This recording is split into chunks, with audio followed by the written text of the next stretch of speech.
6 పథకాలు ఇచ్చింది కదా, సో ఎట్లా అనిపిస్తా ఉన్నది? ఈ తువాలు ఉంటే ఆ తరపున మాట్లాడినే అనుకుంటారు కానీ న్యాయంగా మాట్లాడాలి కదా, ఇది చేసి మాట్లాడు. ఓకే. 6 గ్యారెంటీలు పెట్టిండు రెడ్డి. ఉమ్. 6 గ్యారెంటీలు పెట్టిందంటే ఒకటి గ్యాసు 500కే ఇస్తానన్నాడు. ఓకే. కానీ మేము 500 ఇచ్చేటట్టుగా ఇస్తే బాగుండేది. మా అకౌంట్ ఎప్పుడు పడేది కూడా తెలియదు. అది నిజమా అబద్ధం అనేది తెలియదు. అకౌంట్ లో వేసిన అని చెప్తుండు. సో అది ఆ పథకం ఒకటైతే అమలు అయిందని చెప్తా ఉన్నాడు. సో మీకు ఏ విధంగా ఉంది? అది ఎడ్డిపూకే వరం అదంతా. అది పడేది తెలియదు, పడని తెలియదు. అది నమ్మకం లేదు సార్, అది నమ్మకం లేదు. ఒకటి 6 పథకాలు ఏ పథకాలు వచ్చినాయి మీకు? ఏ పథకాలు అంటే ఒకటి 0 బిల్ అని అన్నారు. 200 యూనిట్లకు ఎక్కువ కాల్తేనో బిల్ పడుతుంది, 200 లోపల కాల్చుకుంటేనో 0 అకౌంట్ అన్నారు. 0 అకౌంట్ అని అంటే 0 బిల్ అని అంటే కొంతమంది ఆ భయాన్ని కూడా కాల్చుకుంటారు, ఫ్యాన్ వేసుకొని బయట పనుకుంటారు పొద్దునక తెలియదనక 0 రావాలని. కరెంటు వినియోగించుకుంటలేరు ఆ భయానికి. సో ఎట్లా ఉంది మరి? ఇప్పుడు వస్తుందా 0 బిల్ అని? వస్తుందా 0 బిల్? ఎవరికి వస్తుంది సార్? వచ్చిన వాళ్ళకి వచ్చింది, రాని వాళ్ళకి రాలే. కొంతమందికి వచ్చింది 0 బిల్ అనేది, కొంతమందికి రాలే. బిల్ పడుతుంది. నేను 150 యూనిట్లు కూడా తక్కువనే కాలేదు, 100 యూనిట్లు కాలేదు. నాకు 0 బిల్ రాలే.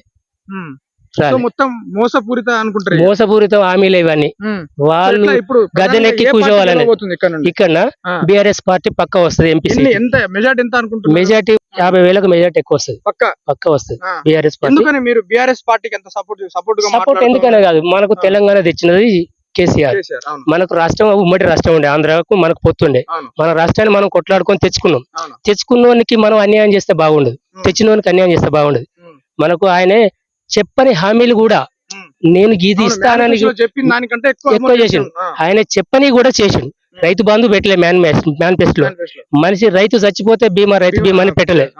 ఇదేంటిది ఆరోగ్యశ్రీ ఒకటి, కళ్యాణ లక్ష్మి అని కూడా చెప్పలే, షాదీ ముబారక్ అని చెప్పని కూడా చేసిండు ఆ సార్ కేసీఆర్. ఆయన దేవుడు అసలు మనిషిని మనం పోగొట్టుకున్నాం, గుడ్డిగా పోగొట్టుకున్నాం మనం. ఇక్కడ ఎర్రబెల్లి దయాకర్ రావుని మీరు ఓడించిల్లు కదా, సో యశస్వి రెడ్డి పరిపాలన ఏ విధంగా అంతా ఎడిపోకే వారం అంతా. సో మరి ఎందుకు పోగొట్టుకున్నారు అంత జనాలు? అది నేను ఒక్కనేస్తే గెలుతారా సార్? నేను ఒక్కనేస్తే ప్రజల నాడి మార్పు అనేది అయ్యో ఎప్పటికి ఈయనే చేయాలన్నా కోరుకున్నారు, గట్టి చేస్తాడేమో అనుకున్నారు కానీ మొత్తం మట్టి కొట్టినట్టు అయిపోయింది. అయితే ఇక్కడ సుధీర్ బాబుని గెలిపించబోతున్నారు, పక్కా గెలిపించుకుంటాం. సో వస్తాడు సార్. ఎందుకంత మీరు పార్టీ అభిమానంగా తెలంగాణ కోసం కొట్లాడిన వ్యక్తులను గెలిపించుకుంటాం మేము. ఈ మధ్యలో వచ్చిన వాళ్ళు ఇప్పుడు తెలంగాణ వచ్చిన రాష్ట్రాన్ని మేము వాళ్ళు పాలిస్తామని చెప్పానంటే వాళ్ళ నుంచి కాదు, అది వాళ్ళ నుంచి కాదు, చేయలేరు వాళ్ళు. ఎవరు చేయాలో కావాలే చేయాలి.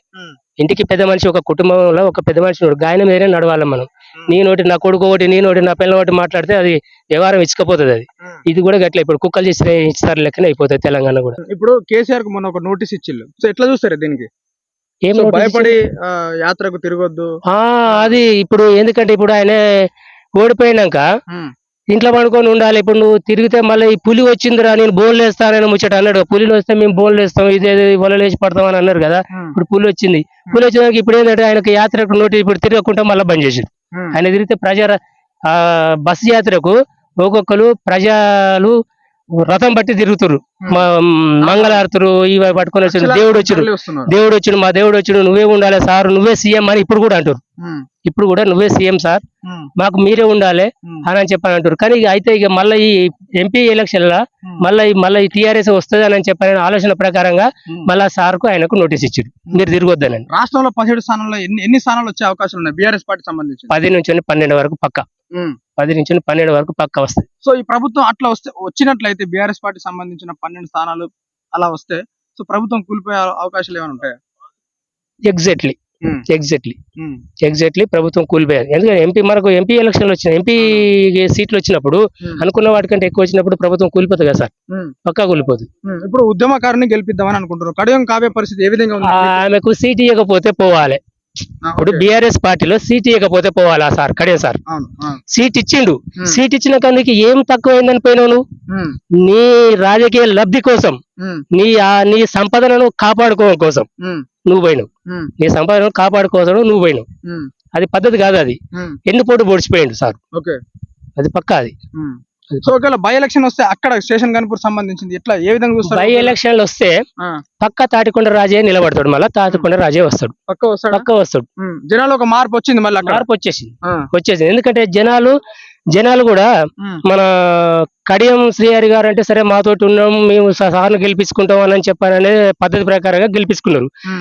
ఆయన నమ్ముకొని ఉన్న వ్యక్తులను కూడా ఎన్నుపోటు పెట్టుకొని వాళ్ళకి చెప్పకుండా ఈయన జంప్ అయ్యాడు.